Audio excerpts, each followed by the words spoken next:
got 2 games down there, so we'll figure it out. Does the fact that the Lakers are coming from China after like a 2-day layover, does that play a part in it? A little bit, yeah.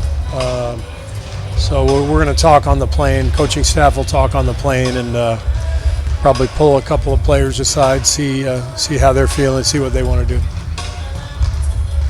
Feel like it's starting to ramp up a little bit now with the first road trip to practice? Yeah, that's good for us. We haven't traveled yet, and so to go out on the road, have to practice outside of our facility, and play 2 road games.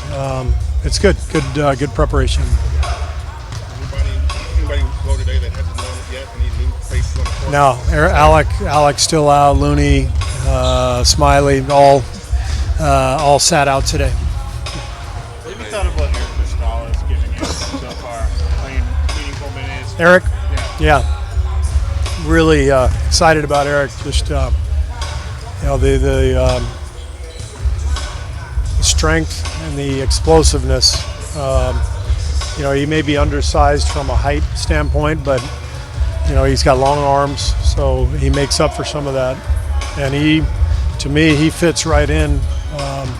Maybe even stands out on an NBA floor athletically from a strength and explosion standpoint. So he can guard multiple spots. He can play the 4 or the 5 for us, and he's really smart. He's a mature rookie. He played for 4 years in college, and it shows. He knows what he's doing. Is there a part of you that's kind of like, how did 40 guys get picked? Yeah, for sure. We were kind of holding our breath, to make sure that, or to hope for him to fall, and it happened, and we're lucky to have him. Marquese is doing great.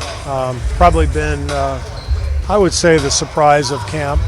Given that he came in kind of late on a non-guaranteed 1-year contract, kind of make good type deal. And he's been on 3 teams already in his brief career. So we're probably getting him at a good time. Where he's seen some opportunities that haven't gone his way for whatever reason, and now all of a sudden he's got a great opportunity because we got guys hurt at that spot, and he's making the most of it, and he's making a strong case for himself. Is this a time where you don't really envy Bob Myers? Yeah. This year, or this time of year, is always brutal because you hate to let anybody go. These guys are all working hard, and it's their NBA dream, their dream to play in this league, and you wish you could keep everybody, but the nature of camp is generally you've got to release 4 or 5 people, and it's no fun at all. You said that you guys make it easy to get up to speed for you. He's picked everything up really quickly. He's much more advanced as a screener than I knew. Dribble handoff guy at the top, flipping screens, finding the right angles, screening without fouling. He's shown a really, really good talent in that regard, and that's a big part of our offense. So that's something I'm really pleased with. You only picked up a couple of fouls in the last game. Yeah, I think he cleaned that up. The first preseason game, he had a couple of illegal screens, maybe 3 of them. So he did a much better job in the second game and also in practice the last few days. But he's got a good feel for playing with our guys. I think he had 13 screen assists the other day, which is an unheard of number. If you get 4 or 5 in an NBA game, that's a good number. So 13 in one game is nuts. And but he's doing an incredible job out there of screening, rolling. He can provide the vertical spacing with the lob threat. And then he's also really good, like I said, dribble handoff, the rhythm, the momentum. You've seen him make that between his legs pass that Andrew Bogut has treated our fans to over the years. So Marquese has been really, really impressive. You going to start him? Yeah, he'll start again tomorrow.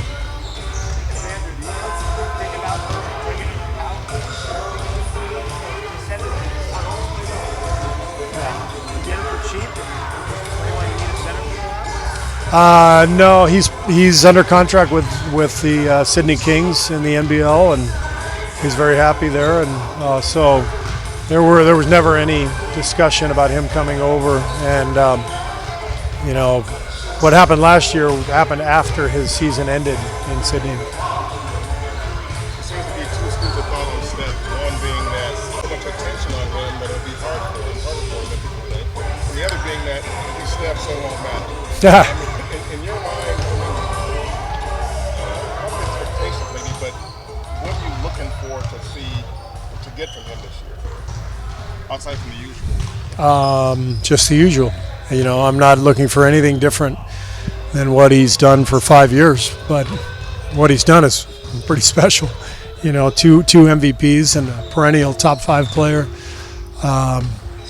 So he's had an incredible camp. To me, he's at his peak, you know, physically, mentally. He's seen every defense that people have thrown at him now during his career, and he's ready to have a great year. What have you thought about his evolution as a leader? I know he's always been kind of lead by example guy, but talking to some guys, it sounds like he's gotten a little bit more vocal in the past year or so. What have you thought about that? Well, he's never going to be Draymond. You know, he's never going to be up, you know, barking away. But he's more inclined to say something now than he would have been when I first got here, for sure.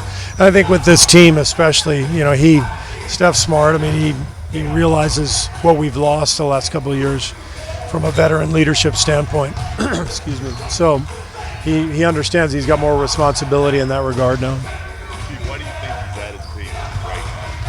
Why do you think he's at his peak right now? Because it's the perfect time physically and mentally where everything's come together. He's in his prime, age-wise, strength and conditioning-wise. And defensively, he's seen everything that's come his way. So teams have played him every possible way that you could think of, and he's had years now to work on counters, and so he's kind of in his sweet spot right now, and he has been, I think, you know, the last couple of years, and hopefully that continues for the next few years. But he's an amazing player. Camp in preseason, roughly 3 weeks. Is that about right, or would you like to see shorter, longer? No, I think it's about right. Especially if you don't travel overseas. You know, when we traveled overseas a couple years ago, it didn't feel like we had enough time to prepare. But when you're home and you get lots of practice time, 3 weeks seems about right. Do you think it kind of helped ease the blow when you guys did No, this would have been really tough. This is we are literally installing, you know, a new system for 8 different players, plus, you know, actually more than 8 ultimately who will make the team, and, you know, 12 or 13 who are here in camp. So we've needed all the time we've had here, and it would be tough to do that going overseas. I have had a really fun couple weeks watching these young guys grow, seeing their interest in learning, their eagerness to compete and play and settle into what we do, and it's really fun. I mean, it's a different challenge, obviously. You know, we're not going to be as good as we've been the last few years, so we're not going to win as many games. There's going to be more, you know, difficult bumps in the road during the season, and, you know, nights where things don't go well.